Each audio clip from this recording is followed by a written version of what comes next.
Esse jogo é ritualzão, tá? Não que os meus outros jogos não sejam, mas ele é ritualzão mesmo. Em primeiro lugar, ele se passa na minha cozinha.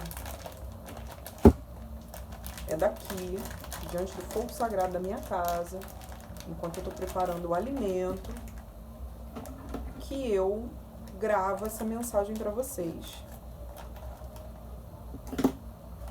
E isso está perfeitamente dentro da simbologia de uma das deusas do mês,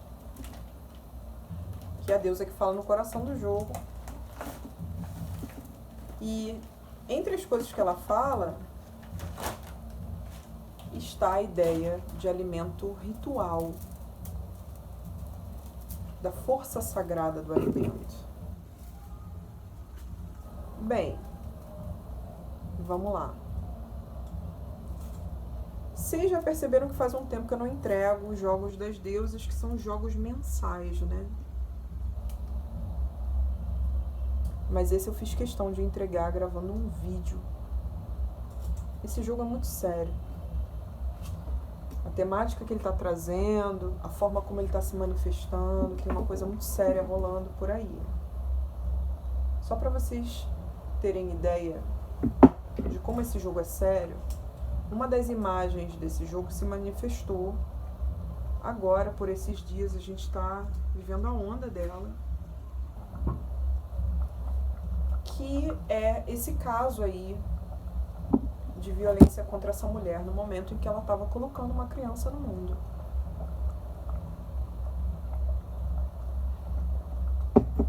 A primeira deusa do mês, ai meu Deus, se chama Coatlic.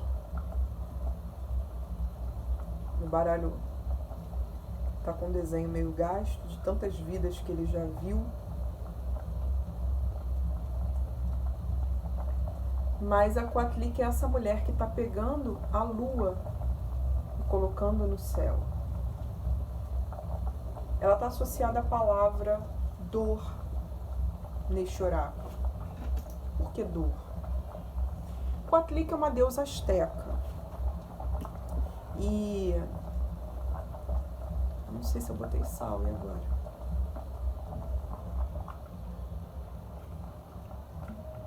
Vamos ver, né? Coatlic é uma deusa asteca que é a mãe das estrelas, é a mãe da lua. Ela deu à luz filhos tão numerosos quanto as estrelas. Mas existia uma profecia de que, se ela engravidasse, mais uma vez, esse filho viria, destronaria os irmãos, iniciaria uma guerra. Ele venceria essa guerra. E depois, ele reinaria durante um longo período de paz. Ele viria para trazer a guerra, mas ele conseguiria estabelecer a paz depois disso.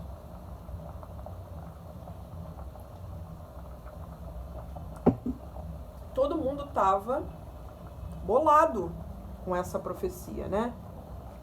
Tipo, fudeu. Mamãe não pode engravidar. Mas aí, o Deus do céu jogou, deu match com ela. Ele jogou um colar de plumas na direção dela enquanto ela estava varrendo o templo. Ela olhou para aquele colar e ela falou: que coisa maravilhosa. E colocou o colar. E aí ela engravidou, misteriosamente.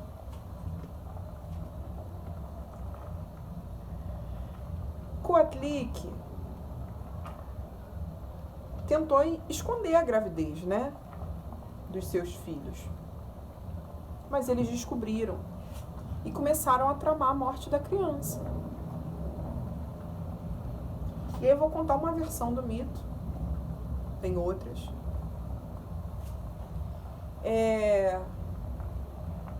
Onde a filha dela descobre o que os irmãos estão tentando fazer. Eles estão querendo matar a criança quando ela nascesse. Então essa filha conta para a mãe o que os filhos estão querendo fazer. E ela fica arrasada. Os irmãos descobrem que a irmã contou e matam a irmã, cortam a cabeça dela. Nessa imagem aqui, a Coatlic está pegando a cabeça da sua filha e colocando no céu para ser a lua. Ela é uma mulher que durante essa gravidez sofreu de muitas formas. Foi traída pelos filhos. Teve que enfrentar essa profecia aí, essa história bizarra. Está devastada psicologicamente, com medo. E aí, a filha dela tenta alertá-la de que ela está sendo traída pelos filhos. Há uma conspiração para matar o filho dela, o bebê. E nesse processo, a filha também é morta. Olha quantas punhaladas essa mulher tomou. Ela está associada à palavra dor dentro desse baralho, porque ela representa a grande mãe no momento em que está sofrendo. Então ela representa todas as dores que as nossas mais velhas carregam. Ela representa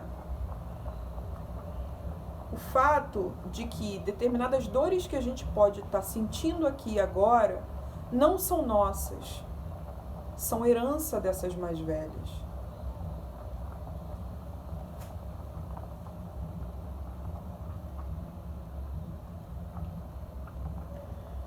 Coatlic é uma mulher que veste uma saia de cobras.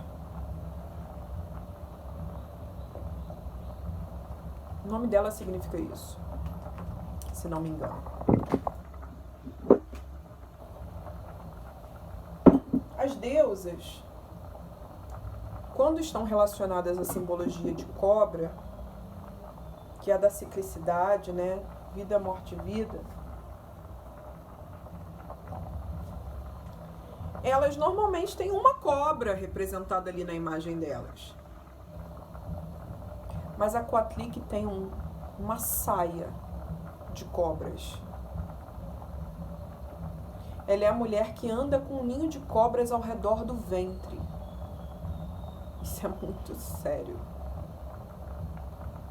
As cobras estão relacionadas ao medo. Elas trazem o medo, o grande medo de toda a humanidade, que é o medo da morte. Ou como diria Gilberto Gil, o medo de morrer.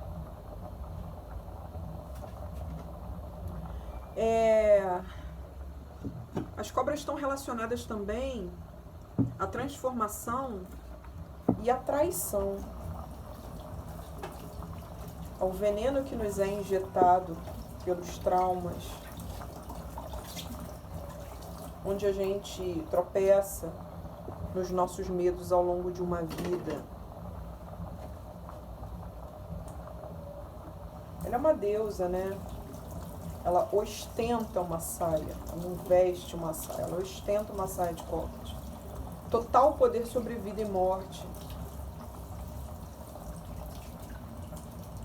Enfim, dentro do oráculo da deusa, quando ela sai, ela fala sobre a dor das nossas mais velhas. E aí, pela minha experiência de jogar, de ver como essa carta se manifesta na vida de milhares de pessoas, talvez, eu já vi essa carta falando como sendo, por exemplo, a mãe da pessoa que sofreu... Hoje, por exemplo, ela saiu num jogo. Ela pode ser a mãe da pessoa que estava sofrendo durante a gravidez. E aí sofrendo de muitas formas, abandonada, né? Violência doméstica, etc. Ela pode significar alguma dor das nossas mais velhas que a gente está sentindo agora, como eu já falei. Ela pode significar justamente que a gente está identificando essa dor para que seja possível superá-la. Gente. Enfim. E aí ela é a primeira deusa do mês. E eu não podia deixar de falar sobre ela nessa semana em que a gente discutiu aí uma violência contra uma mulher grávida no ato do parto.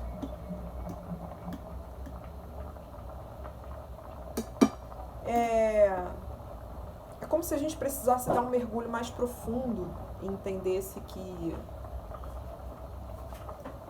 existem dores que ecoam em nós, que extrapolam, né, a nossa experiência em vida. São heranças.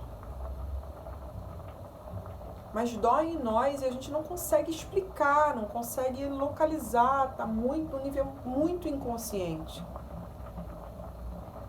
Então pode ser que neste mês a gente faça contato com elas, com essas dores, a gente entenda que não está localizado na gente, que está mais lá atrás, a gente só está ecoando. Por que ela começa, o jogo começa com a Coatlic esfregando na nossa cara essas dores das mais velhas? O objetivo é que, de alguma forma, a gente abra caminho para uma reparação.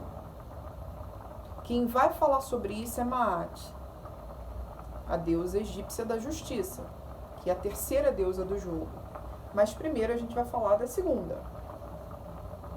A segunda, eu pronuncio o nome dela como Gildeptis, mas eu acho que está errado, deve ser Gildeps, alguma coisa assim. Porque ela é uma deusa de povos indígenas da América do Norte, de regiões que compreendem o Canadá, estão compreendidas no Canadá. Ela está associada à palavra síntese. Hoje ela saiu também. Hoje saíram quase todas aqui. Interessante. Ela é uma deusa que está associada à palavra síntese, mas eu não sei se essa seria a melhor tradução. Ela é uma conciliadora, tá? O mito dela é o seguinte: ela é uma deusa da vegetação, uma deusa associada ao poder do musgo.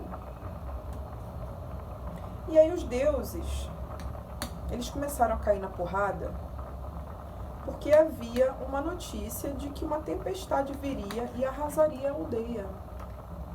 Ó, o bagulho vai ficar doido, hein?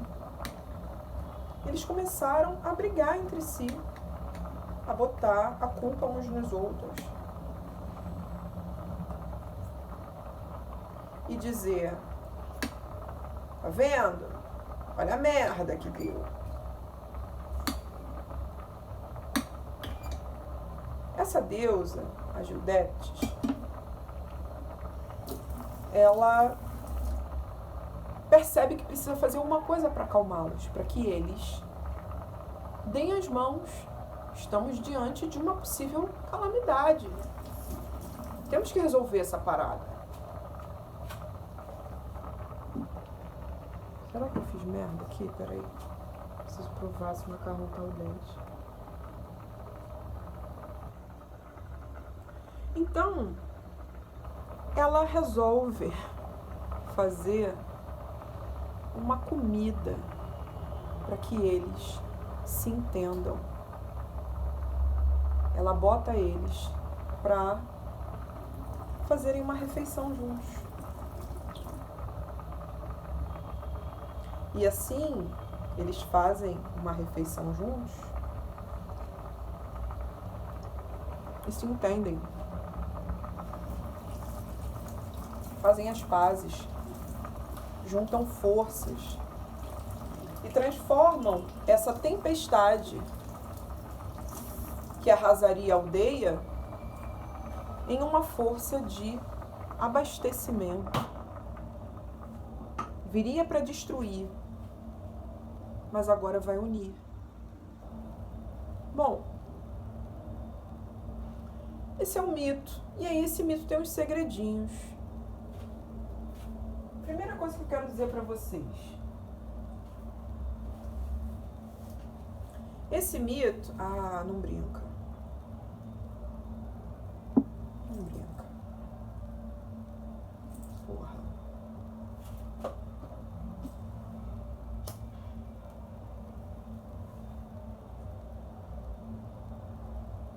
Esse mito traz uma situação onde deuses foram apaziguados e se ajudaram.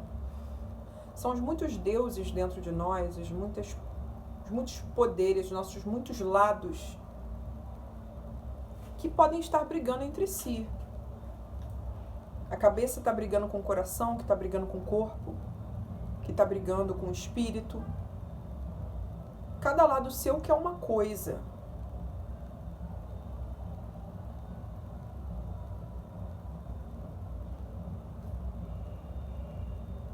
Pode ser que você esteja em conflito não consigo, mas com uma coletividade.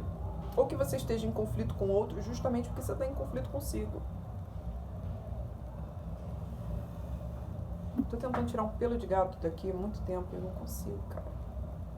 Tudo é pelo de gato ao meu redor. Enfim.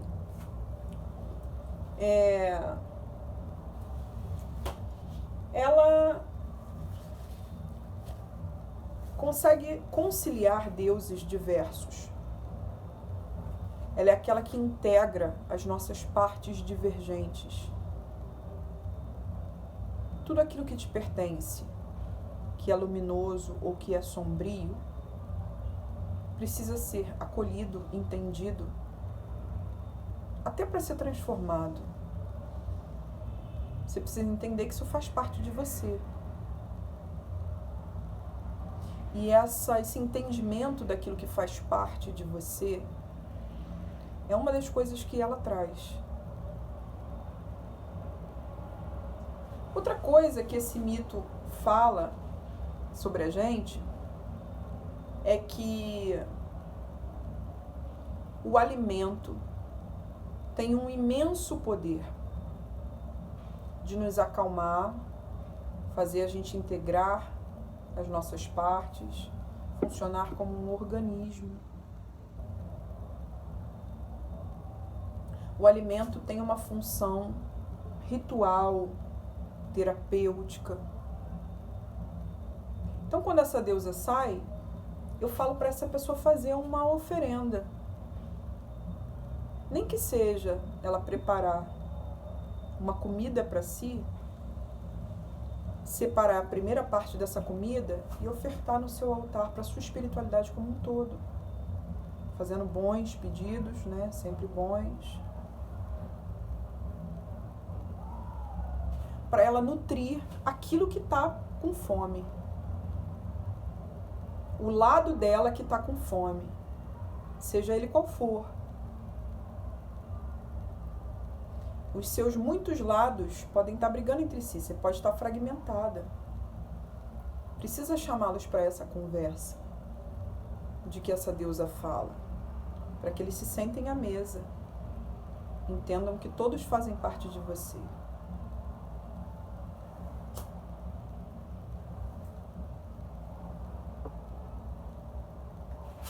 Hoje eu citei para uma moça num jogo aquela frase da Lispector, que, se não me engano, é uma carta dela para a secretária dela, falando que até cortar os defeitos pode ser perigoso, a gente nunca sabe qual é o defeito que sustenta um edifício inteiro. É tipo essa deusa aqui.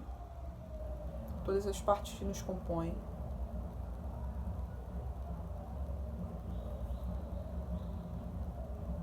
Tem que ser integradas para a máquina funcionar bem.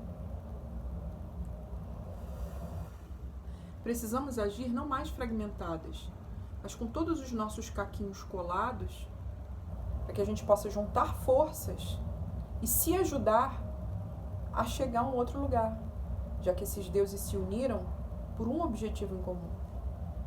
Então sempre tem algo maior que a gente quer realizar, mas a gente precisa de partes nossas que não estão dialogando.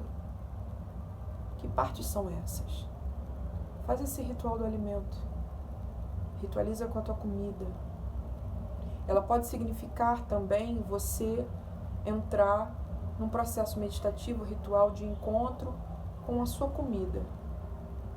A capacidade de cuidar de si, por exemplo, que o alimento traz, né, que você preparar seu alimento traz, é algo do tipo se botar no colo, perceber que você consegue se manter, que você é um ser humano com uma determinada autonomia.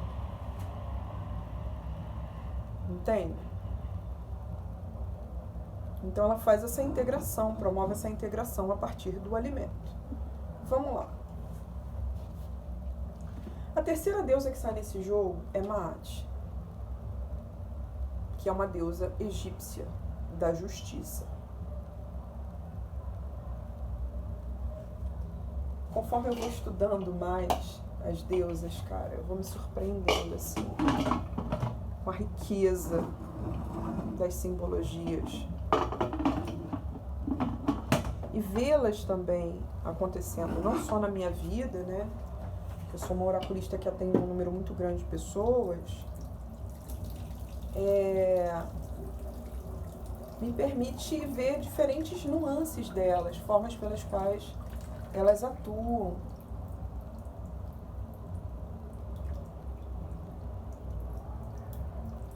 Bem, Maat é uma deusa que é um pouco diferente do conceito de justiça que normalmente nos atravessa. A justiça de que ela fala, ela está além da mera justiça dos seres humanos, o judiciário, está além da justiça divina, da lei do karma. Ela é uma justiça pela qual a gente precisa zelar. Ela é uma justiça cósmica, um equilíbrio do todo. E aí as individualidades precisam agir de uma maneira favorável a essa justiça, alinhada a ela. Precisam agir de modo ético. Porque se elas não agem de modo ético, elas desequilibram essa justiça que é coletiva, que é para todo mundo. Então, ela é essa deusa que é um princípio de justiça, que é um equilíbrio. E aí ela sai num jogo dizendo uma coisa muito legal. Ela diz que pode ser que você esteja precisando admitir que você tem direito a uma determinada coisa. Ela pode ser um processo de reparação histórica. Não necessariamente por vias judiciais. Pode ser que ela nos traga movimentos judiciais. Pode ser que ela inicie ou conclua debates judiciais esse mês. Ou a partir de fatos fundamentais neste mês. De alguma forma a gente vai viver um encontro com a simbologia de Maat. Ela pede para a gente andar correto, né? Vamos pensar que na semana passada a gente viveu o Cavaleiro de Ouros, que também tem uma natureza de correção e da importância da gente se corrigir, se alinhar a uma justiça maior, para não desequilibrar a ordem, o todo, essa justiça coletiva. Então, na semana passada, a gente esbarrou, através do cavaleiro, na simbologia da Maat. E todo mês é assim.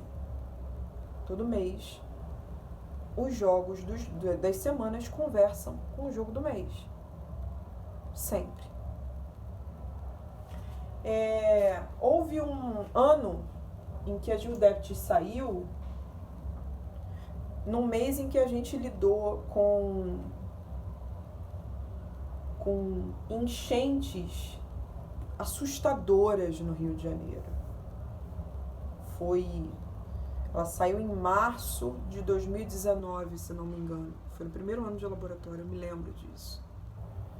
Então, um aspecto da simbologia dela, do mito dela se manifestando, a tempestade. E aí, a gente está falando sobre Maat. Vamos lá para Maat, a terceira deusa do mês. A Maat, ela vem no meu jogo, pelo que eu percebo as formas pelas quais ela se manifesta, ela vem para dizer, de uma maneira central, que você tem direito a uma determinada coisa. Ela vem dizendo que uma justiça tem que ser feita para você. É justo que você receba. É justo que você queira isso e tenha isso. É justo que você viva isso, ainda que você não esteja se autorizando. Hoje ela saiu no jogo de uma moça que estava conseguindo entender onde que ela era a evolução da árvore familiar dela. Isso tinha a ver com ela se permitir passar por essa existência com mais prazer do que dor, que é a mensagem das deusas de fertilidade. Mas essa ideia de uma reparação, de vai lá viver, você tem o direito de viver isso, é para você viver isso, é teu. Você não tem que se privar de viver isso por nada. Muito menos pelo fato de que as suas mais velhas não tiveram. Porque talvez elas tenham feito tudo o que elas podiam para que você chegasse a desfrutar disso. Essa mensagem, exatamente nesses termos, ela é muito a mensagem do mês. Porque a Gil Debit, ela está integrando, ela sai no coração do jogo, ela está integrando a Maat e a Coatlic, a dor e a reparação. Tudo aquilo que nos foi tomado, que nos fizeram sofrer, mas também a sentença favorável a nós, os direitos que nós temos e que não vão mais nos tomar.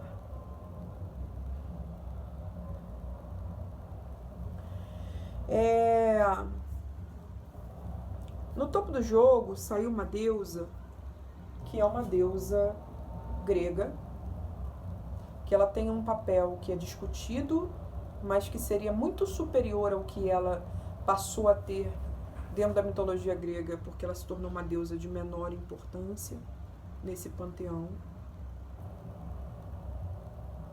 Mas, originalmente, ela seria a criadora do mundo para os gregos.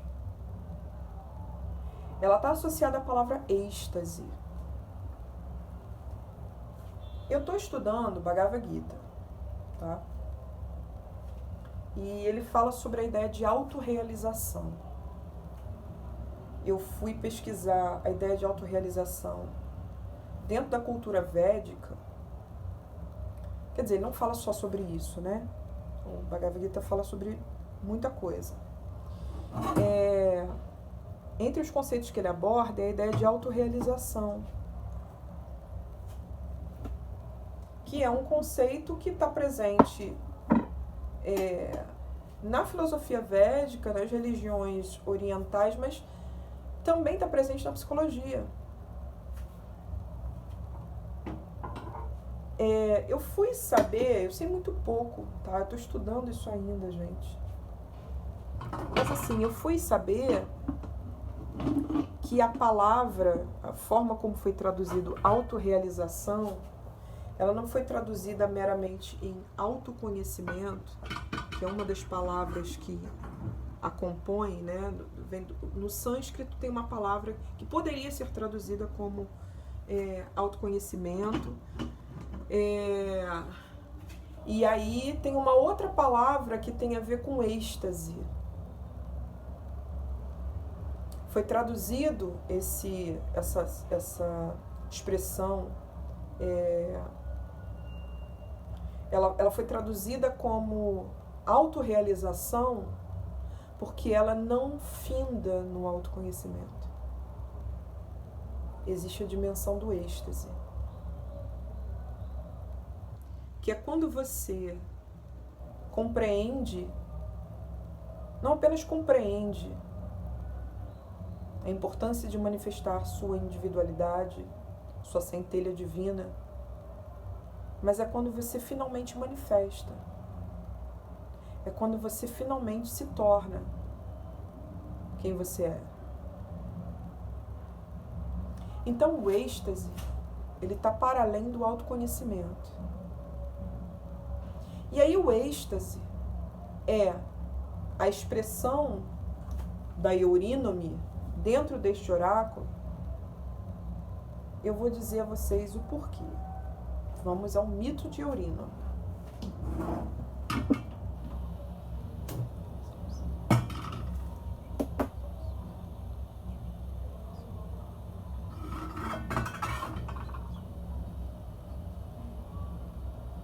Aí que eu tô acendendo fogo, tem que fazer uma macumba aqui.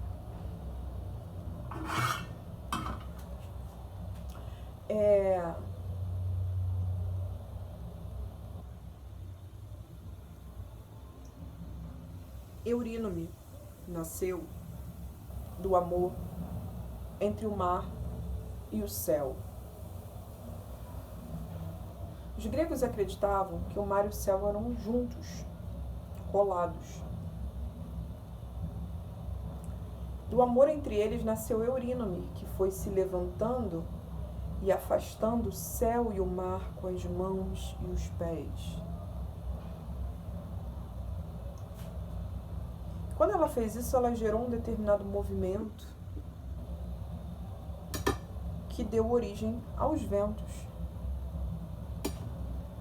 Os ventos, cadê a cebola?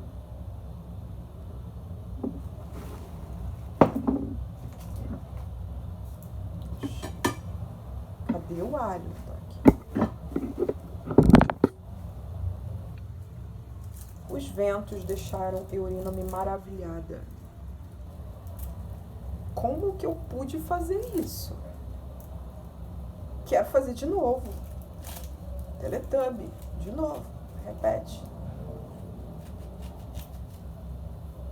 Maravilhada com a própria obra.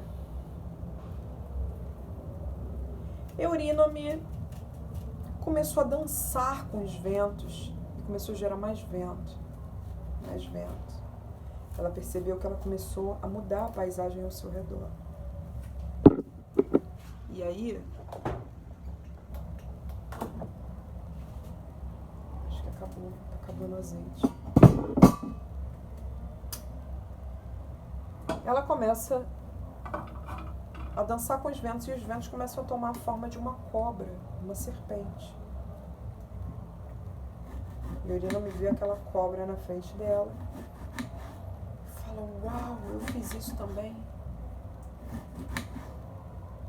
E ela começou a dançar com a cobra, fazer amizade com a cobra. E a cobra se tornou seu amigo inseparável. A cobra tem um nome. Ófion. A serpente. Então essa serpente de vento pegava Eurínome no colo e Eurínome ia voando pelos céus junto com Ófion. Até que um belo dia, coisas estranhas começaram a acontecer no corpo de Eurínome. Acho que ela não estava só voando com essa serpente. Estava fazendo mais coisas. Eurínome se transformou em uma pomba e botou um ovo. O ovo da criação do mundo.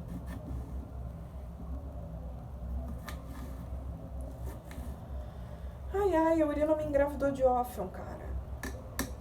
E botou um ovo. Se transformou em uma terceira criatura, né? Porque ela era deusa. Ófion era cobra de vento. Ok, coerente, criativo. Ela virou uma pomba e botou o ovo da criação.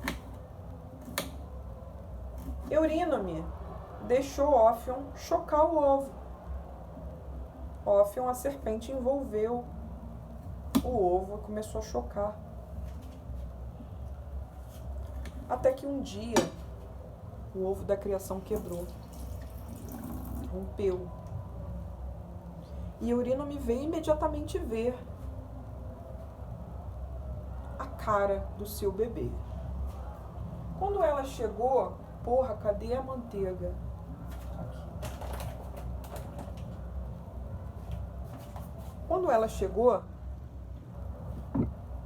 Ófion disse: não chegue perto do meu bebê. Como assim, seu bebê? Fui eu que criei, cara. Fui eu que fiz. Como assim, seu bebê? E eu. É meu, sim. Fui eu que choquei. Você não ficou aí fazendo nada? E começou uma discussão entre Eurínome e Ófion sobre quem realmente gerou essa criança. Até que Eurínome falou o seguinte: olha só, você tá de sacanagem com a minha cara. Você tá agindo de má fé comigo. Você tá querendo tomar minha criação. Porque eu criei todas as coisas até aqui. Inclusive eu criei você. Eurínome fica furiosa com Ófion, entende que ela está sendo traída e precisa banir Ófion para algum lugar. Ela acabou de criar um mundo, né? Ela não pode botar Ófion dentro do mundo. Então ela cria um submundo e coloca Ófion lá. Eurínome é uma deusa que cria realidade. Ela cria o seu mundo. Ela cria tudo o que existe. Cria os seus cenários, as suas possibilidades, seus projetos. Coloca seus sonhos para jogo.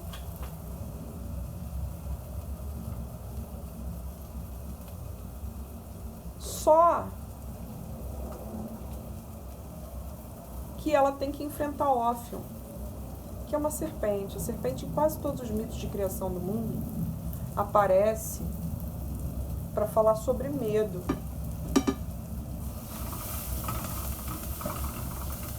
A cobra, ela é o animal que mais nos coloca em contato com o medo da morte, né?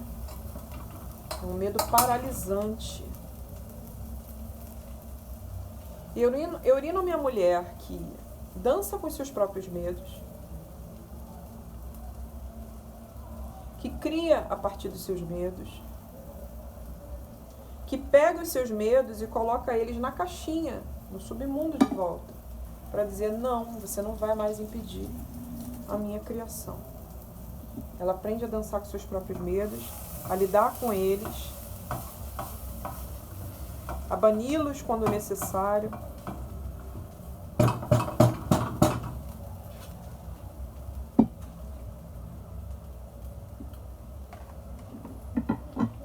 E por isso ela é essa criadora master de realidade.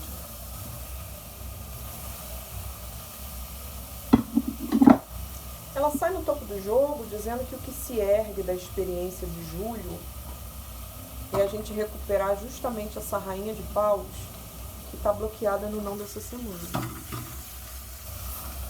A gente tem que recuperar aquela que em nós é criadora de realidade. Aquela que precisa aprender a dançar com os próprios medos, a colocá-los de lado para retomar o poder sobre a sua criação quando está sendo ameaçada por eles.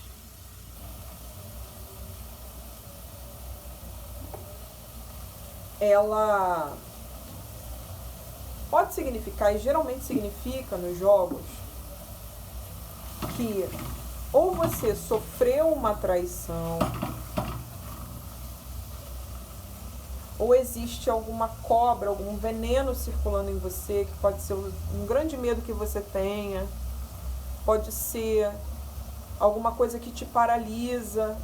A cobra pode representar traumas. Tem alguma cobra ou algum veneno aí que precisa ser curado, limpo, deixado de lado, cortado o seu efeito, para que você possa retomar a criação do seu mundo, do ponto onde ela parou. Então, Eurínome sempre pressupõe algum ritual de banimento. Ó, tem que tirar isso aqui para você recuperar poder sobre sua criatividade, para você voltar a dançar com a sua vida, fazer amor com a sua obra. Eurínome é também isso, a mulher que faz amor com a sua própria obra. Esse nível de prazer na criação que a gente atinge quando se compromete, né? Quando se deixa embriagar por aquilo que a gente está produzindo, por aquilo em que a gente acredita. Então, Eurínome precisa se levantar dessa experiência do jogo da base. Ela é aquela que resulta da Judéptes integrando toda essa dor à afirmação dos nossos direitos, da nossa reparação. Então, integrando essas duas partes, a gente tem como resultante, a gente chega até esse lugar chamado Eurínome. Um lugar onde, ok, temos os nossos medos, temos os nossos traumas, tem essa cobra aí, mas a gente sabe colocá-la no lugar dela e recuperar poder sobre a nossa criação. Certo? Então vamos lá, descobrir qual é a cobra na qual você tem que dar um basta. Vamos lá descobrir que dores são essas que você está sentindo, mas que são tão inconscientes, né? Não são tuas, mas que podem ser, você pode enxergar aí uma conexão com a dor da tua mãe, da tua avó, das tuas irmãs. Vamos tentar enxergar qual é o direito que tem que ser reafirmado, que repara exatamente essas dores, que oferece a gente uma outra possibilidade de vida.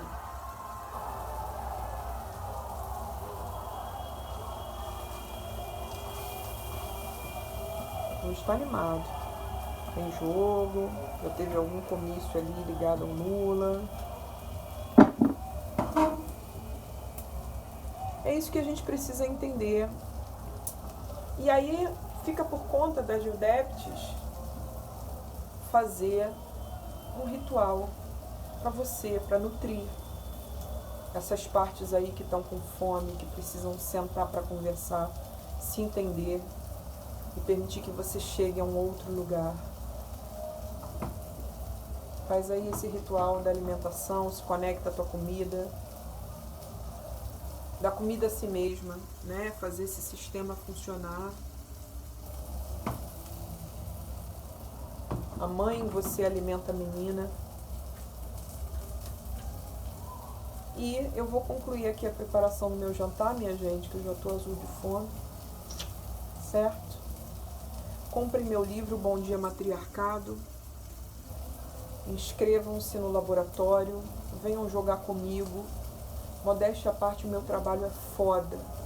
Eu não tô aqui... Eu tô brincando, mas também não tô. Eu tô me divertindo. Porque o meu trabalho é foda. Um beijo.